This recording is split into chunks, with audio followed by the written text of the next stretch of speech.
nakita mong nag-vlog. Nakita ka nga daw niya sa Isabela. Matagal kong hinahanap. Sa Isabela, nagpunta. May bahay kami niya sa Isabela. Oo. Nakita ko yung shoutout sa Amparo Boys. Division. Taga Amparo ako. Nanay ako ni Joan, asawa ni... Either cervical muscle spasticity, osteodegenerative change, cervical spine, calcified ligamentum nuclei. Okay, tayo. Ibig sabihin nito, yung cervical mo o yung leeg, ibig sabihin ng cervical, leeg. Meron kayong spondylosis disease sa C7T1. Ngayon, ang pakiramdam niyan, yung may mga ganito, tapos meron din tawag na degenerative change, tsaka calcified ligamentum nuclei. Ang eksaktong pakiramdam niyan, yung leeg nyo parang palagi kayo nai-stiff neck. Ito sa C7 tsaka T1, magra-radiate yung pagayan. Manghihina pa yung mga kamay-kamay nyo. Parang hindi nyo yan, hindi nyo mapwersa ng todo.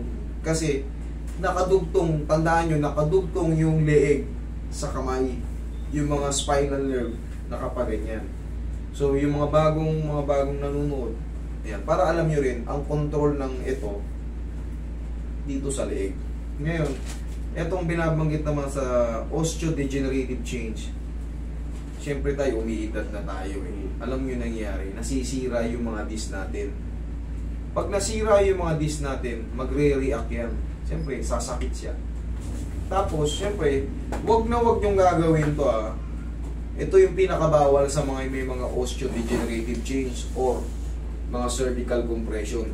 Kunyari, kumakain tayo. Sabihin natin ito yung kutsara natin.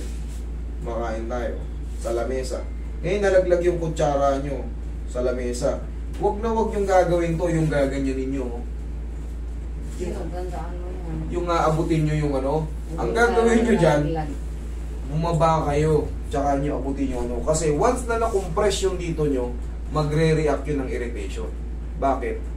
Napipirat lalo eh. Tsaka sa stretching naman, huwag kayong gumanyan tayo. Hindi makakatulong yan. Yung tingala. Yan, yung sobrang tingala. Yung sabi, stretching, ganyan. Ang stretching nyo lang dyan, ganyan. Yung osteodegenerative change, pangkaraniwan na yan eh. Alam nyo kung bakit tayo?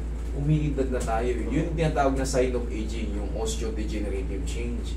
Yung spondylosis naman, pagkasira ng disc. So pag nasira yung disc mo, tapos sira pa yung mga edge ng mo, makakaramdam ka dyan ng mga parang yan. Kasi may bangal na yung mga edge ng natin. Yun mga pangkaraniwan.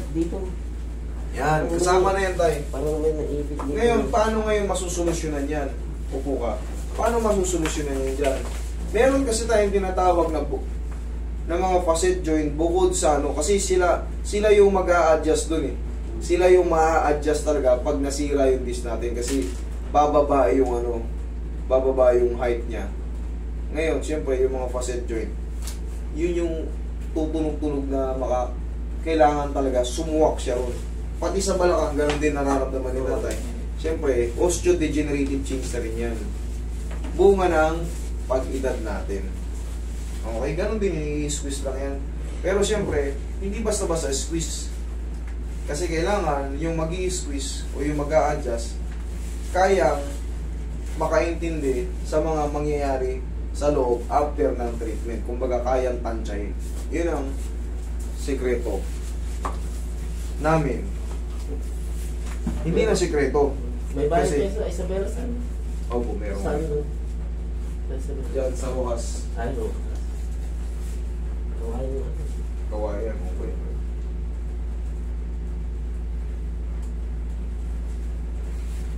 Dayo ka tayo.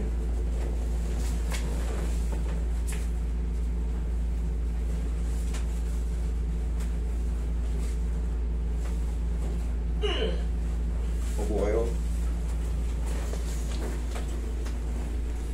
Mamaya kakatakin ko yan. Parang ma-decompress yan. Mas maliliit kasi yung yung disc ng cervical. Higa kang patagilid. Yan, para sa balakang. Sabi ko sa kanya, magpahilot din Ay, yun. ayoko nga. Malakas pa naman si nanay eh.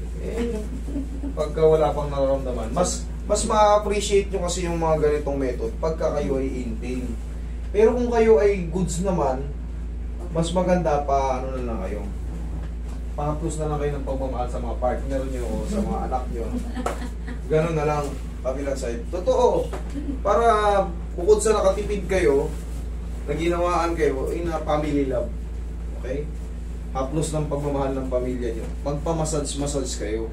Lalo kung may pamilya kayong massage therapist, malaking bagay. Kasi iba rin yung skill ng massage therapist. Basta sabihin nyo lang sa massage therapist. Kumbaga medium type lang kasi may mga alam yan sila na iba pa. Depende. Kung talagang isinabuhay nila yung pag-aaral ng ganito. Sabi ko, saka na lang. Kaya pa. Sa kanya ko siya.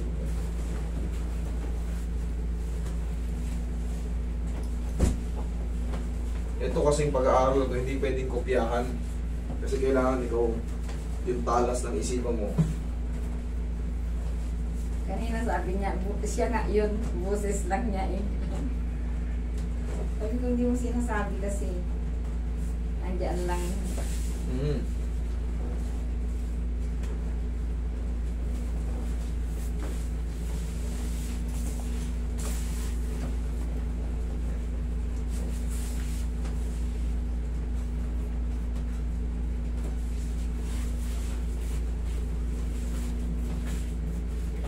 Hindi ka na umuwi, master, sa Tura. Sa Alibambang. Eh bakit ako doon ako umuwi? Oo nga. Ordinaryong therapist. Kaya.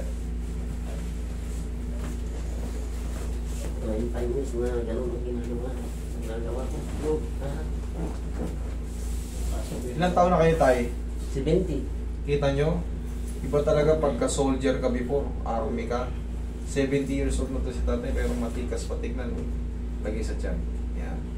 Hindi katulad nung, siyempre, nakikita naman natin yung ibang umiidad. Wala pang senior, nakayuko na eh. Kumbaga, siyempre, ako, dami ko na nakakasalubungan tao. Mapapansin mo agad yung tikas ng tao at saka yung movement, yung para bang medyo matamlay na. Kaka-senior pa lang. 59 inihap pa lang. Okay, inhale. Exhale. Ako masaya na ako pag inabot ako ng senior citizen. At least mga senior 60. Masaya na ako. 69 na nga din ako. 60 na eh. 70 oh. Hapit pa yung ano. Iba laglag na. Mga kamay. Dati 70. Ano pa. Iba talaga pagka ano, yung disiplinado dati. Malaking bagay yung discipline dati. Araw-araw pawis. Araw-araw kong naglalakad.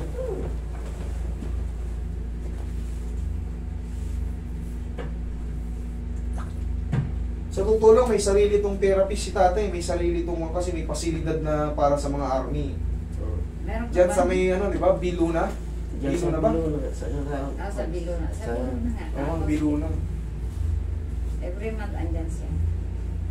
Meron pa. Hindi sa veterans na. Ay, veterans. Oh, yung Biluna, nung pumunta tayo, meron ba doon? Hindi ah. GHQ. Oo. Pero doon kadalasan dinadala sa hospital, di ba? Yung hospital na yun. Pag army ka. Biluna. Kasi dyan ang haba kami dyan. Meron yung mga sila ulo na. Yung na-workshop. Siya. Hindi naman maiwasan. Talaga may nangyayaring ganun. So, Na-workshop na trauma yung isip. Pag mahina-hina. yung biglaan. Lingon ka rito tayo. Kabila. Yan ang exercise nyo. Left and right lang. Huwag na huwag kayo mag-exercise ng paganyan. Paganyan. Yung sobrang ganyan. Naku, huwag, hindi makaka... Ganito lang. Ganyan. Ganyan. Okay naman. Okay. O, tapos tayo ganito. Yung dito naman sa balakang nyo, tayo nga kayo. Tignan ko kung marunong pa kayo. Harap kayo sa akin. O, di ba ginagawa nyo nito dati eh. Mga jumping jeep. Tapos, para kang put. parang tuturin nyo yung ano, karate. Yan. Sige. Hindi nakalimutan nyo na. Pag ano, no. Tuhod. Kabila. Yun, kabila. Para lang kayo humawak ng ulo ng kalaban. Tak.